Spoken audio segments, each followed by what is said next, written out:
जनता भाजपा और जजपा उम्मीदवारों को गांव में घुसने से रोकने की बजाय वोट की चोट से इनके कर्मों का हिसाब करे। दीपेंद्र होटा। बीजेपी के 60% लोकसभा उम्मीदवार कांग्रेस की पृष्ठभूमि के ऐसे में बीजेपी नेताओं का ये कहना है कि कांग्रेस को उम्मीदवार नहीं मिल रहे, बेहद हास्यास्पद।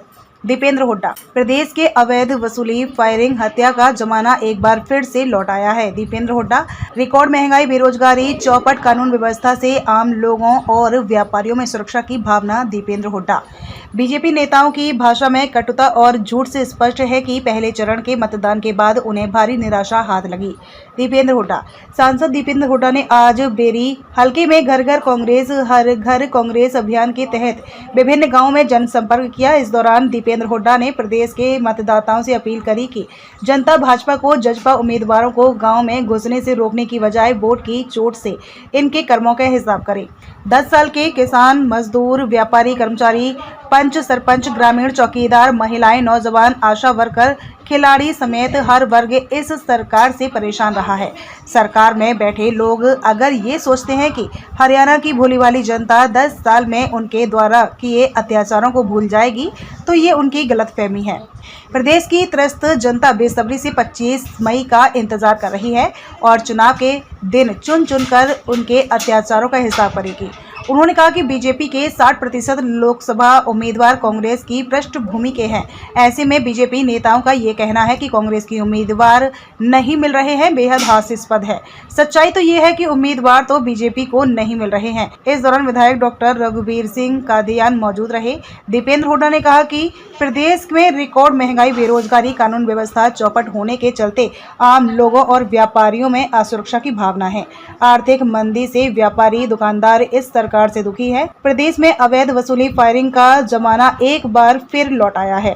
व्यापारी अब गनमैन के साए में काम करने को मजबूर हैं। 2004 से पहले चौटाला राज में जेलों से फिरौती के फोन आते थे। अब बीजेपी राज में जेलों से और विदेशों से भी फिरौतियों के फोन आ रहे हैं। नए नए gang, mafia, under as shooter पैदा हो गए हैं। 10 साल के शासनकाल में भाजपा ने हरियाणा को अपराध व बेरोजगारी को केंद्र बना दिया है। दीपेंद्र होटा ने भरोसा दिया कि कांग्रेस सरकार आने पर इस जंगलराज से पहले की तरह छुटकारा दिलाएंगे। दीपेंद्र होटा ने कहा कि मौजूदा बीजेपी सांसद शायद देश के पहले ऐसे सांसद होंगे जो 5 साल में क्षेत्र में एक धन्यवादी दौरा करने तक नहीं आए। 5 साल में ना कोई काम किए, ना क्षेत्र के लोगों की कोई सुध ली। हम 5 साल से मैदान में हैं। बीजेपी उम्मीदवार 5 साल बाद वोट के समय अब आए हैं।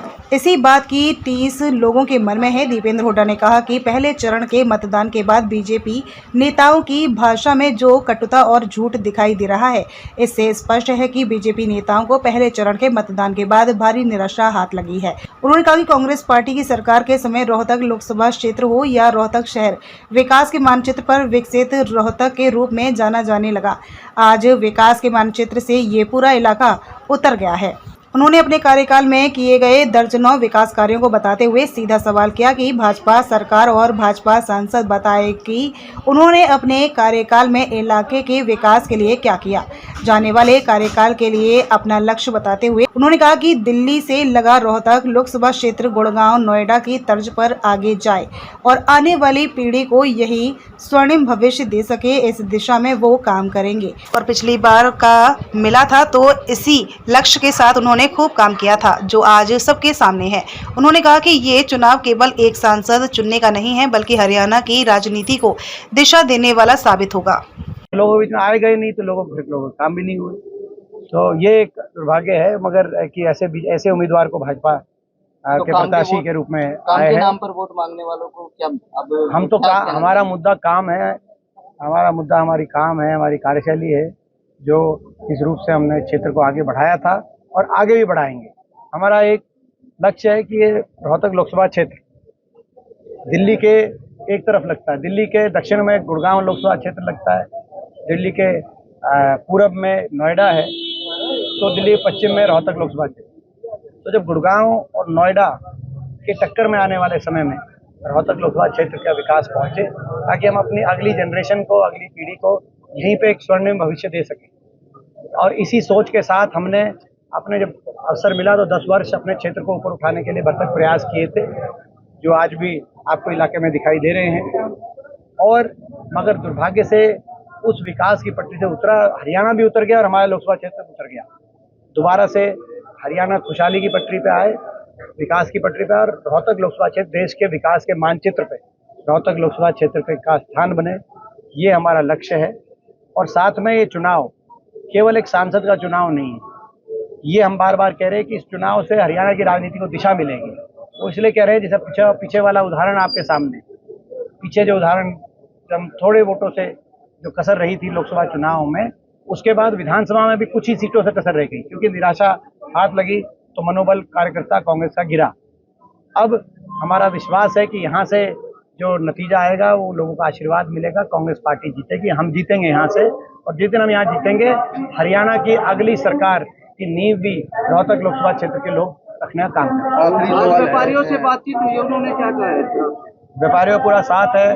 व्यापारियों में जो आर्थिक मंदी है, जो आज असुरक्षा की एक भावना, जो कानून व्यवस्था आज जिस तरह से चौपट हो गया, एक दोबारा से फिरौतियों का जमाना दोबारा आ गया, फायरिंग का जमाना दोबारा आ गया, गैंग्स दोबारा आ गए, जो है मैं समझता हूँ माफिया दोबारा पनप गया।